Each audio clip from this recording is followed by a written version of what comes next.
my name is Kaela Vance, and welcome to the Cultivating Calmness Podcast. Today I want to do a quick little recap on Mother's Day, my experience, and my recent blog post about the Serenity Prayer and what it means to me, how I have learned from it, and the role that it plays in my life. Well, if you've never heard of the Serenity Prayer, it is commonly, or maybe most notably, used in the recovery and addiction field, and they often use this prayer to help those who are struggling with addiction and recovery to continue down that path and learn some of that acceptance and courage and wisdom and serenity from their experience. And so those are the 4 virtues that are expressed in the prayer, and I want to read the prayer to you today. But before I get there, the reason that the prayer is important to me is because it is the prayer that is written on the back of my mother's headstone.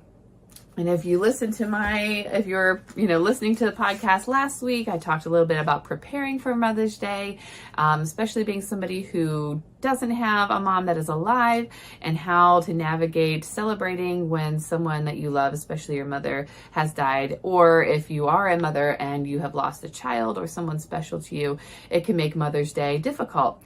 And I wrote this article, blog post for my newsletter that I send out every week, and wanted to focus on the Serenity Prayer and that just kind of that role that it plays for me. So wanted to talk a little bit about that. I'm not going to read the article to you. You can go ahead and look that up on my website, 𝗘𝗽𝗹𝗺𝗀𝗀𝗀, and it's under my blog posts. But I just want to touch on those 4 virtues that are present in the Serenity Prayer, and just a little bit of, I guess, a coincidence that happened to me and my family on Mother's Day, and just share that experience with you. So the Serenity Prayer, it goes like this. God, grant me the serenity to accept the things I cannot change, the courage to change the things that I can, and the wisdom to know the difference. Yes, I was making sure I didn't forget anything when I said that. God, grant me the serenity to accept the things I cannot change, the courage to change the things I can, and the wisdom to know the difference. That is the Serenity Prayer. And in the prayer are the 4 virtues: serenity, acceptance, courage, and wisdom.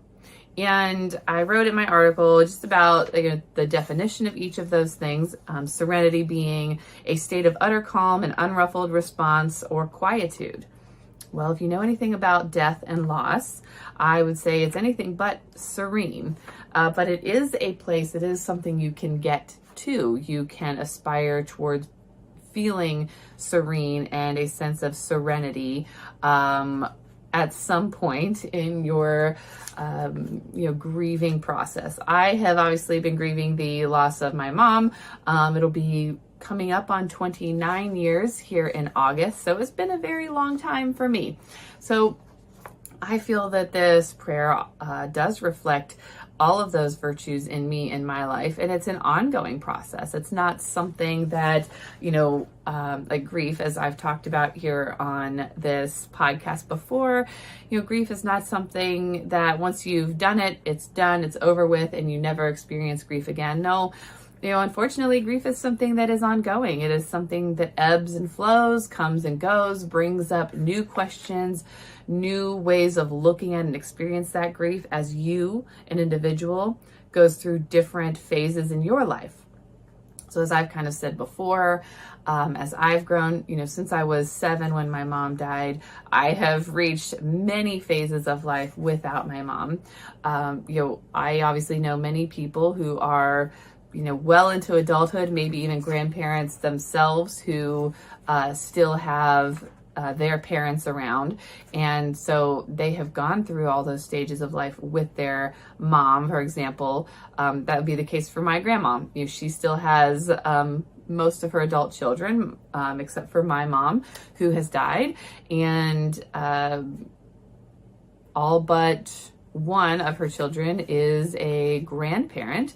And so, she has been there for all of them. They have been able to talk to her, go to her if they need to, want to, and have not experienced that loss, whereas I have. So when I reached those stages, when I, graduated high school, graduated college, got married, had children, my mom has not been here for those things. And I either seek that guidance from other people or learn from those things on my own without my mom. And so each of those steps, each of those experiences that I have is without my mom. And so it just has a different way of experiencing grief when you reach those different milestones. And sometimes you never know when those milestones are going to hit, when those new things are going to happen, and what type of memory or thought may come to mind and what you may experience. So that's what I mean by, grief is ongoing, but we learn to adapt, we learn to accept and move forward and gain that wisdom and that knowledge from our past experiences, from the experiences of others who have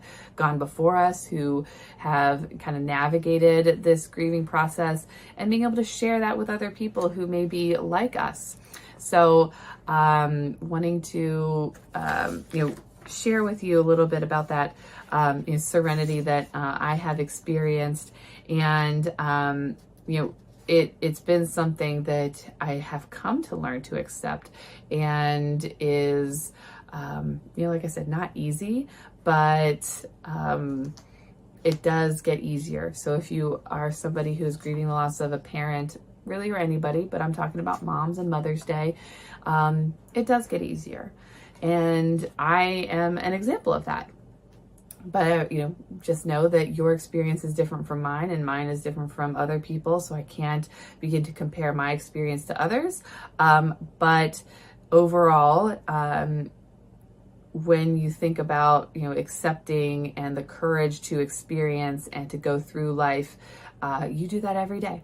You do that every day without your person, and you are stronger for it, whether it feels like that or not. So acceptance, one of the other virtues in the Serenity Prayer, is defined as to receive willingly, to endure without protest or reaction, or to recognize as true, or to believe. And all these definitions came from the Merriam-Webster dictionary. So you could probably look on different dictionaries. You might find slightly different definitions, and there's usually multiple forms of definitions. So I just condensed some of those, brought some together from Merriam-Webster to give you these definitions to further this explanation. So the acceptance is, receiving something willingly, enduring something, whether you chose to or not. And we don't often have a choice. When somebody dies, we don't have a choice. We just have to push through. We have to continue going, and we accept what is. And one of those examples that I felt where I was able to navigate acceptance was in being able to call somebody mom. So for me, growing up, from what I remember, I was never able to call anybody mom except my mom. So when my mom died, that was it. That was the only person I was going to call mom.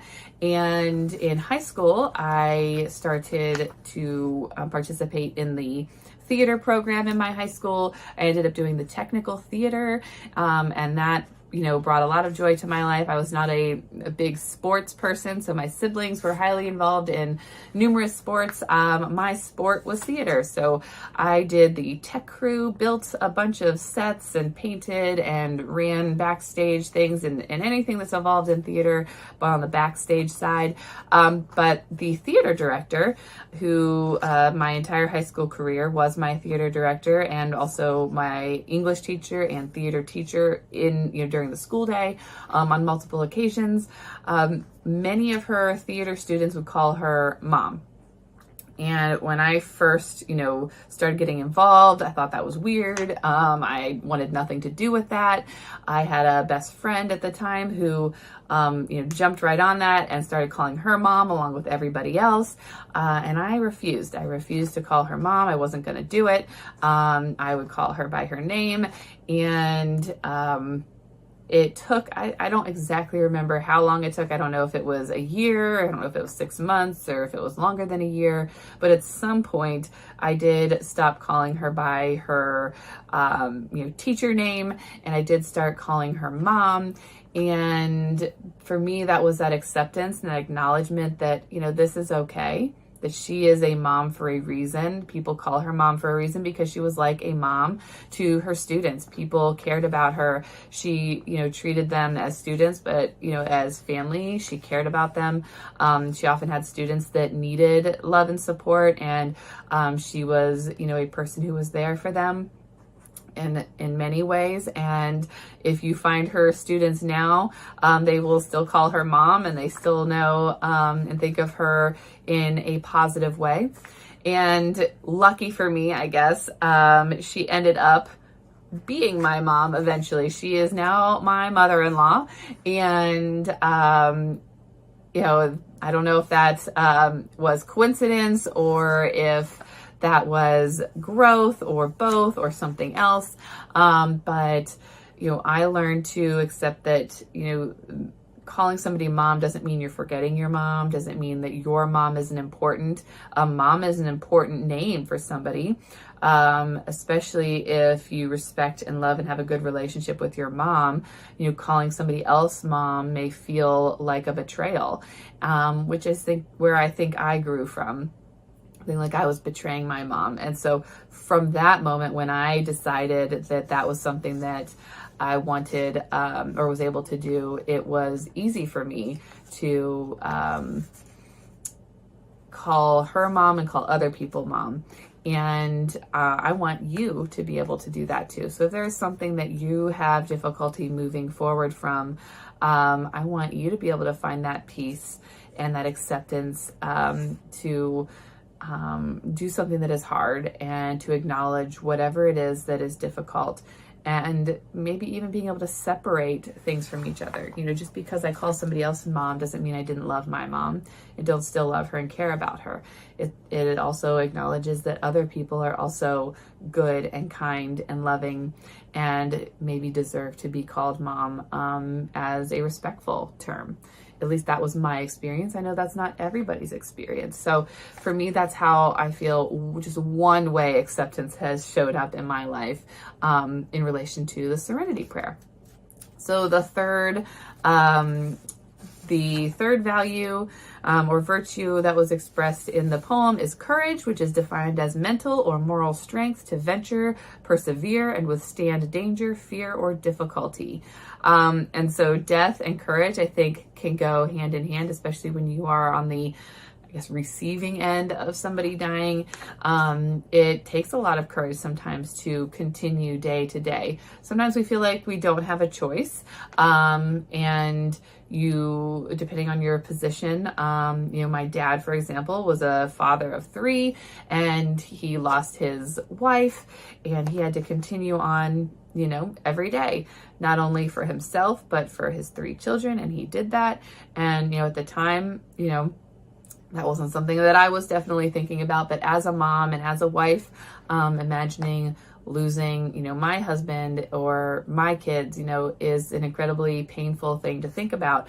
And so the courage it must have taken, not only my dad, but other family members to go on each day and to live with, the loss of my mom. It must have been a very difficult experience. And, for me, it was the courage to, feel and to,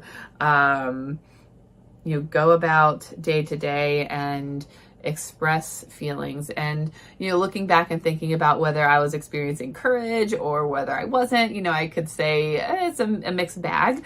I didn't like mom jokes. You probably know what I'm talking about when I say mom jokes. For the longest time, those would make me cry. I could quite literally sometimes run away. And, if friends or peers made those jokes, and then the friends that were closest with me who knew would inform my friends that hey, probably shouldn't make those jokes. But after a while, I was able to move forward from those experiences, and I can make those jokes, but just acknowledge that sometimes those types of comments can be painful to other people for any number of reasons. Other members of my family, it was easy to make jokes about moms and about our mom being, dead, and whether that was, whatever the reason, that was easier for them to do. It was not something that was easy for me, and I didn't like it for the longest time. So it took courage, in some ways, to express that. And also in some ways it wasn't courageous to not be able to express myself and to talk about it. So like I said, a mixed bag there.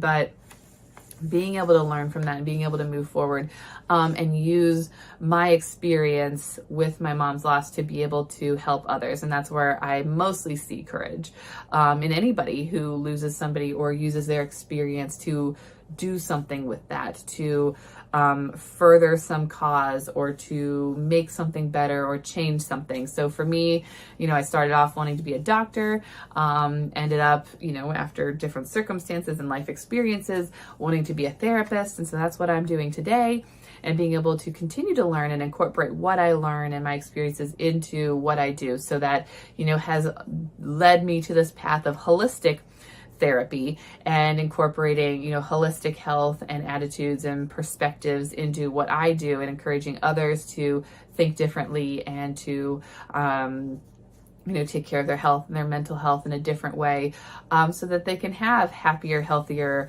more stable lives and lifestyles. And then the last virtue is wisdom. And that's defined as the ability to discern inner qualities and relationships, insight. To have good sense, to have good judgment. And wisdom is kind of all those things that I already shared, learning from all of the experiences that I've had, and being able to heal and grow and talk about my mom, just like right now. There were times where I couldn't really talk about my mom without crying. So like I can say the Serenity Prayer without crying or, necessarily getting too upset. But it does, especially when I wrote my blog post, thinking about it and recalling memories and trying to put information into a heartfelt, experience did bring up a lot of emotion for me. But sitting here talking to you now, is a lot easier. So, that's that growth from that experience, even just, last week and writing it to this week, being able to talk about it. It's allows growth and it allows healing just to be able to do that. But I said in the beginning that I had a kind of unique coincidental experience. Well, we were at my mom's gravesite on Mother's Day, and my family and I, so that my husband and I and our kids, and usually just cleaning it up, pulling any weeds, adding flowers, which this year I didn't have to do. The flowers are all coming back.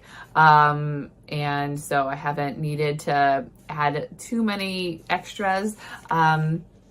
But on the back of her headstone is the Serenity Prayer. And so we often will clean it up and we'll sit there and either talk or say a prayer. Well, my husband played a song that we sang in high school. We were in our high school senior choir, and the song was "The Lord bless you and keep you," from the verse from the Bible in Numbers. And I don't recall the exact verse, but, it's the Lord bless you and keep you. The Lord make his face shine upon you and bring you peace and be gracious. And it was just a very special song that we sang in high school. It was a tradition to sing that at the end of every concert.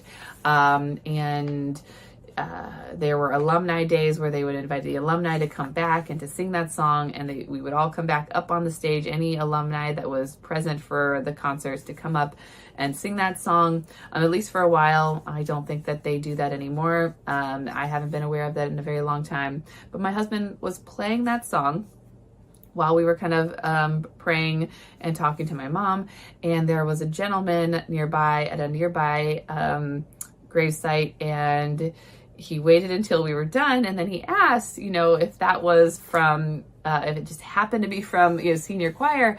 And, it was just a small world that a person that was like headstone really close to my mom's, just 2 headstones away, was part of senior choir as we were, but several decades before we were in senior choir, had a special connection to that song and to that prayer. And we both share in that experience, and singing that song, hearing that song often makes me cry. If I just sing it on my own, I'll often have tears because I often think of my mom when I sing that song. It was just something a little special that happened on Mother's Day to me and my family, and a special moment to share. And I wanted to share that with you. So if you haven't ever heard of the Serenity Prayer, now you have, and you can understand some of those virtues that were expressed in it. And I just want you to think, how do those virtues show up in your life? Serenity, acceptance, courage, and wisdom, especially when it comes to grief and losing somebody that you love. But it could be healing from trauma, healing from and moving forward from difficult life experiences. Feel free to share those with me and let me know what your thoughts are. And I will look forward to talking to you all again next week. Have a wonderful day.